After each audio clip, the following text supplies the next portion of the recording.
पाठशाला में आप सभी का स्वागत है।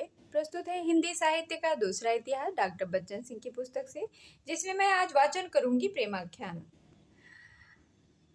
तो आइए शुरुआत करते हैं। बच्चन जी कहते हैं कि इस समय कई छोटे बड़े भारतीय परंपरा के प्रेमाख्यान लिखे गए। इनमें जोधपुर के राठौर राजा पृथ्वीराज, जिनकी रचना है वेली कृष्ण रुक्मिणी री ढोला मारूरा दोहा।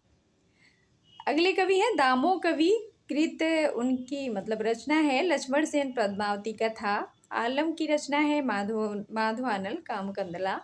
पुकर की रचना है रसरतन उल्लेख्य है। तत्कालीन समाज की दृष्टि से इनमें से सबसे अधिक महत्वपूर्ण कृति रसरतन है, जो पुकर की है। रसरतन भी भक्तिकाल और रीतकाल की संधिबेला में ही रचा गया था। सूफी प्रेमाख्यानों से अलगाने के लिए इसे हिंदू प्रेमाख्यान काव्य कहा जा सकता है। यद्यपि इसकी रचना प्रणाली पर सूफी प्रेमाख्यानों की स्पष्ट छाप है। बीच बीच में नायिका भेद, ऋतु वर्णन, बारहमासा आदि का भी अच्छा खासा समावेश है।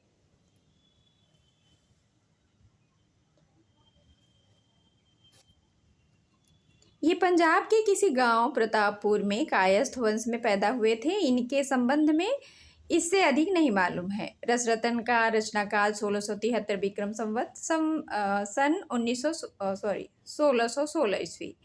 रसरतन में लिखा है, एक सहस ऊपर 35 सन रसूल सो तुर्कंदीसा अग्नि सिंधु रस इंदु प्रमाना सो विक्रम संवत ठहराना। गणना के हिसाब से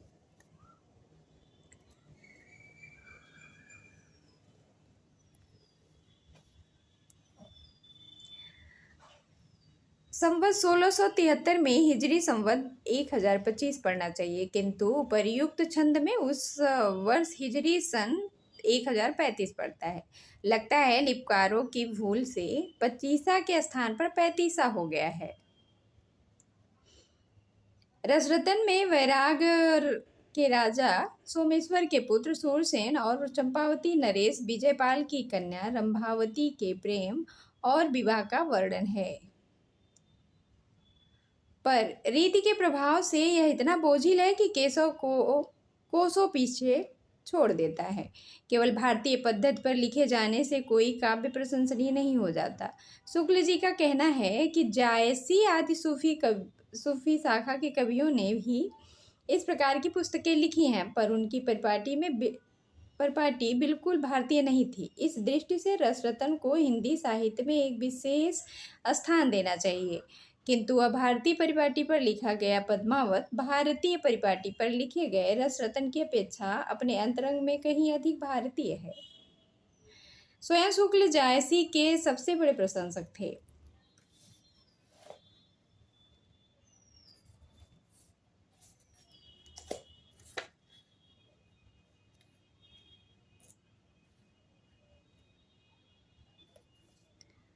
प्रशंसा के मूल में जायसी की भारतीयता ही थी। भारती का निर्णायक तत्व बाह्य रूप नहीं, आंतरिकता है, जो इस देश की परंपरा और जनजीवन से जुड़ी हुई है। पुकर का संबंध जहांगीर के दरबार से था। चाहे यह प्रमाणिक न भी हो, पर उनकी रचना से उनकी दरबारी मनोवृत्ति का पता लगता है। राजा की सेवा उनके लिए बड़ी बात थी। जहाँ कहीं अवसर मिला है, काम शास्त्र का उपयोग किया गया है। काम का निवास नायिका के किन किन अंगों में होता है, इसे जानने के लिए जिसने काम शास्त्र ना पढ़ा हो, रसरतन पढ़ ले। रतिरतन निर्माण की कला पर पुकर से सीख ले। रसरतन में नायिका भेद वर्णन के लिए जगह न होने पर भी जगह निकाल ली गई है। बहुत से छंद नायिका भेद के उदाहरण मालूम पड़ते हैं। भक्तिकाल और रीतिकाल की सीमा पर होने के बावजूद भक्ति का स्पर्श इनमें नहीं के बराबर है। जो कुछ है वह रीतिपरक है। बच्चन जी कहते हैं कि यह प्रश्न उठाया गया है कि भानुदत्त की रसमंजरी का अनुसरण करने वाले चिंतामणि आदि का पूर्ववर्ती होने के कारण इन्हें ही इस परंपरा का प्रवर्तक क्यों न मान लिया जाए। ऐसा करने से केशव और चिंतामणि के बीच एक कड़ी जुड़ जाती है। पर पुकर ने भानुदत्त की परंपरा का पालन नहीं किया है और न इसके पालन का उल्लेख ही किया। एक स्थान पर वाण आदि के साथ भानुदत्त का नाम भर ले लिया है। इनके द्वारा दिए गए लक्षण भी भानुदत्त से नहीं मिलते। उदाहरण के लिए खंडिता का लक्षण लीजिए। भानुदत्त कहते हैं,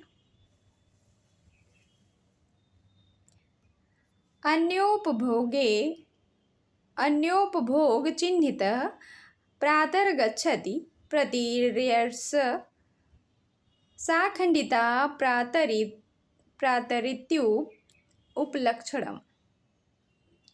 पुगल लिखते हैं कि नारी खंडिता वही कहावै, जेहि पति यामिनी अनत गवावै। होत प्रात आवै पर भाता, सो तिय कहे व्यंगवर बाता। पुहकर के लक्षण में खंडिता का मुख्य लक्षण अन्योपभोग चिन्हित गायब है। अब जरा केशवदास का लक्षण देखिए। आवन करी आवे नहीं, आवे प्रीतम प्रात, जाके घर सो खंडिता, कहिजे बहुविधि बात। बहुविधि बात रसरतन में घुसा हुआ है। रसबेली उनका दूसरा ग्रंथ है। रसबेली उनका दूसरा ग्रंथ है।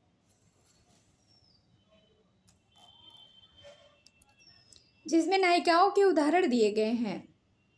केशव की प्रच्छन्न कामाभिसारिका के उदाहरण की अंतिम पंक्तियां हैं। प्रेतन की पूछे नारी कौन पै है सिख्यो यह, जोग कैसो सारु अभिसार के। पुकर लिखते हैं कि हेतु की हथियार सो सुभट कैसो अधिकार, जोग कैसो सारु अभिसारु करे कामनी। वास्तव में वे केशव से अधिक प्रभावित हैं। केशव की तरह अनेक छंदों का विधान भी इन्होंने किया है, पर केशव की प्रतिभा इनमें नहीं है। रसिक प्रिया की सी सरसता भी कहीं नहीं दिखाई देती है। दक्षिणी हिंदी की कविता। उत्तर भारत में भक्ति काल में जिस समय ब्रजभाषा और अवधी में कविताएं लिखी जा रही थी, उस समय दक्षिण भारत में कविता में खड़ी बोली का प्रयोग किया जा रहा था। जनमत अनत अनत सुख लहई, दक्षिण का मूल उद्गम उत्तर भारत में है। एक खास ऐतिहासिक परिस्थिति में उत्तर भारत के लोग जब दक्षिण भारत में बस गए, तो यहाँ की बोली भी अपने साथ ले गए और उससे उन्होंने अपने काव्य की भाषा बनाया। 13वीं शताब्दी में अलाउद्दीन खिलजी ने दक्षिण भारत का एक भूभाग अपने राज्य में मिला लिया। बहुत से सैनिक कर्मचारी उत्तर भारत की बोलचाल की भाषा भी अपने साथ ले गए। उनके सामने सवाल था कि वे रोजमर्रा के काम तथा राजकीय कार्यों के लिए भाषा का प्रयोग करें। दक्षिण की भाषाओं से जो आर्येतर भाषा परिवार की भाषाएं थीं, उनका काम नहीं चल सकता था, अतः उन्होंने अपनी ही बोली का सहारा लिया। 14वीं शताब्दी में मोहम्मद तुगलक ने देवगिरी को अपनी राजधानी बनाया। दिल्ली के अधिकांश लोगों को उसके साथ दक्षिण जाना पड़ा। तुगलक के दिल्ली लौटने पर भी वहां गए हुए बहुत से लोग वहीं बस गए। 14वीं शताब्दी के अंत में दक्षिण केंद्र से कट गया और वहां बहमनी राज्य की स्थापना हुई। बहमनी राज्य 1526 ईस्वी तक कायम रहा। बाद में विघटित होकर यह 5 राज्यों में विभक्त हो गया। इसमें से बीजापुर के आदिल शाही वंश और गोलकुंडा के कुतुब शाही वंश में दक्षिण हिंदी की उन्नति हुई।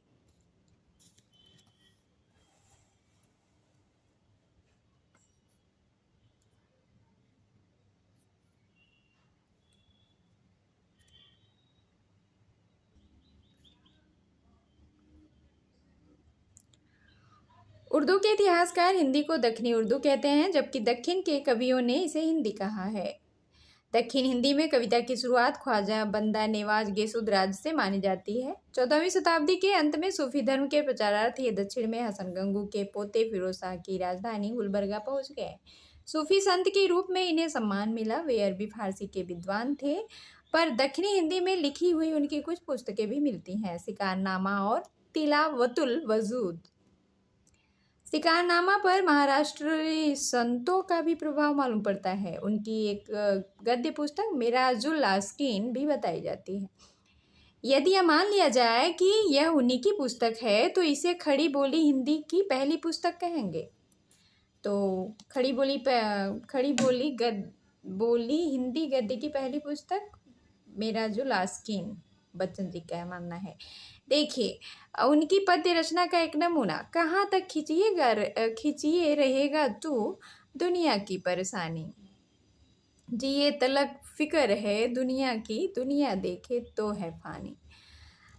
शाह मीरान जी दूसरे प्रसिद्ध सूफी फकीर हैं। वे समसुल उस्क अर्थात हिंदी में इसको भक्तों का सूर्य कहे जाते थे। 1497 में वे दिवंगत हो गए। उनकी रचनाओं में सूफी मत का प्रतिपादन है। उन्होंने अपनी भाषा को हिंदी कहा है। उनकी रचनाओं में शहादतुल हकीकत, खुशनामा और सरह मरगुबल कुलूब प्रसिद्ध है। एक उदाहरण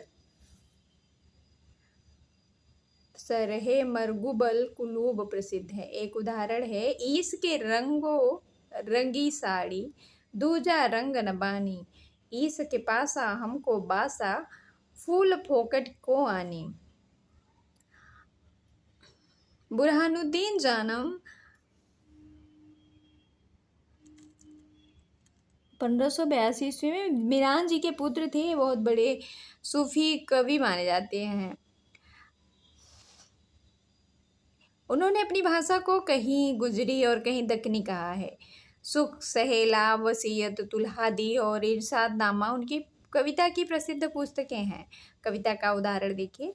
तेरे पंथ कोई चल न सके, जो चले सो चल थके, पढ़ पंडित पोथी ढोया, सब जाना सुध बुध खोया।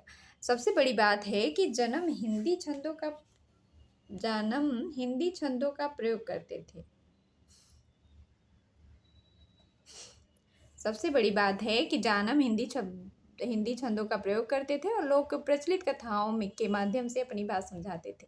निजामी अहमद शाह सालिस बहमनी 1460 का समसामयिक था। उसने एक प्रेमाख्यान कदम राव व पदम राव लिखा है। मुल्ला वजही का प्रेमाख्यान कुतुब मुस्तरी है, जिसमें युवराज मोहम्मद कुली को नायक बनाया गया है। सबरस उनकी गद्य रचना है जो एलगोरी है। सबरस क्या है? एलगोरी। गवासी की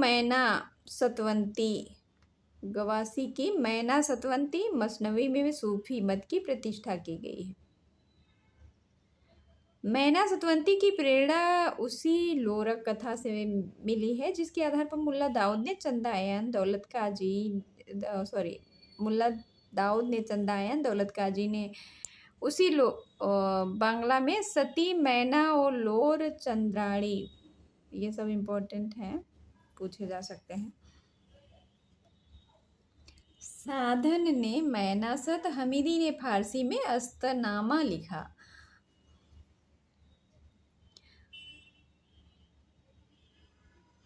मुकीमी ने चंदर बदन व महियार सूफी मत के प्रचारार्थ लिखा। जैसा पहले कहा जा चुका है बीजापुर और गोलकुंडा दरबार ने दक्षिणी हिंदी के कवियों को यथोचित प्रोत्साहन और आश्रय दिया। गोलकुंडा और बीजापुर के बादशाह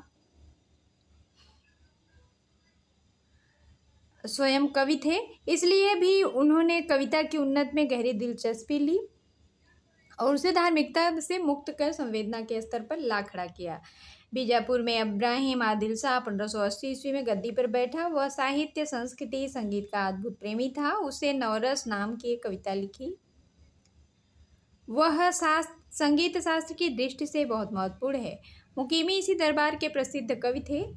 सन 1665 ईस्वी में आदिल शाह द्वितीय सिंहासन आरूढ़ हुआ। उसी के ज़माने में बीजापुर का सर्वोत्तम कवि नुसरती हुआ। बादशाह स्वयं कवि था। उसका एक काव्य संग्रह कुलियाते शाही छप चुका है। नुसरती ने 3 मसनवियाँ लिखी। उनमें गुलशने इश्क और अली नामा अधिक प्रसिद्ध है।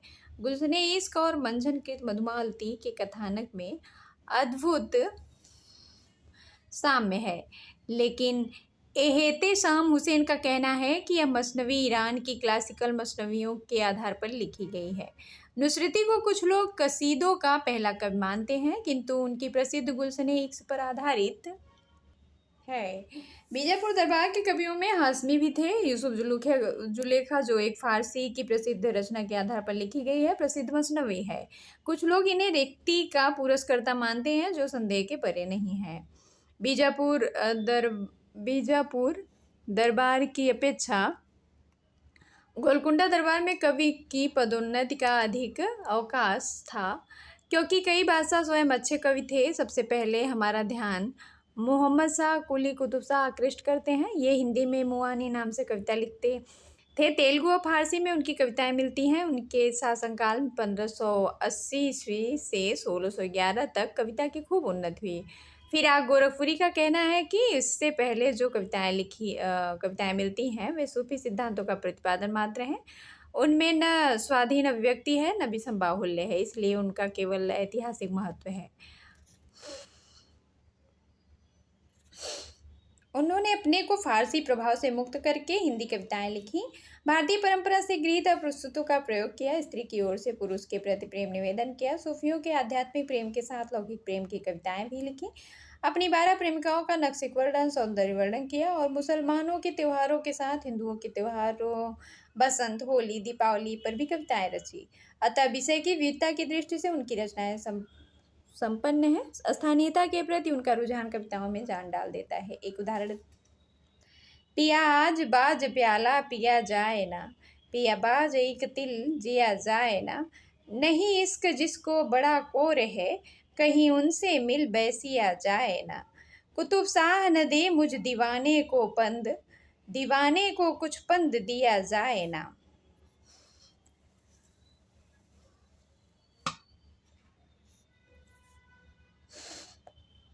उनके वंश के अंतिम 3 बादशाह भी अच्छे कवि हुए हैं। प्रसिद्ध मसनवीकार वजही इसी दरबार के कवि थे।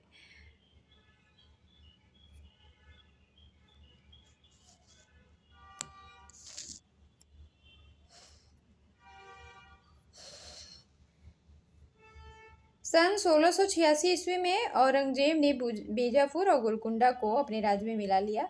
औरंगजेब का शाही मुकाम औरंगाबाद रहा, इसलिए साहित्य का केंद्र भी वहीं खिसक गया। वली, जिन्हें बहुत से लोग उर्दू का पहला कवि मानते हैं, 1668 ईस्वी में औरंगाबाद में पैदा हुए थे। वली का प्रारंभिक रचनाओं पर दक्षिणी और फारसी का प्रभाव अधिक है। जब वे दिल्ली दूसरी बार आए तो दिल्ली के खड़ी बोली के कवियों का प्रभाव उन पर विशेष रूप से पड़ा। पहली बार सन 1700 ईस्वी में वे दिल्ली पधारे, दूसरी बार सन 1722 ईस्वी में। सूफी संत शाह गुलशन की सलाह पर वे खड़ी बोली की ओर उन्मुख हुए। उसने सूफी ख्याल, प्रतिभा और कल्पना शक्ति के कारण उनकी कविता को जो रूप मिला वह बहुत लोकप्रिय और कुछ उदाहरण के साथ।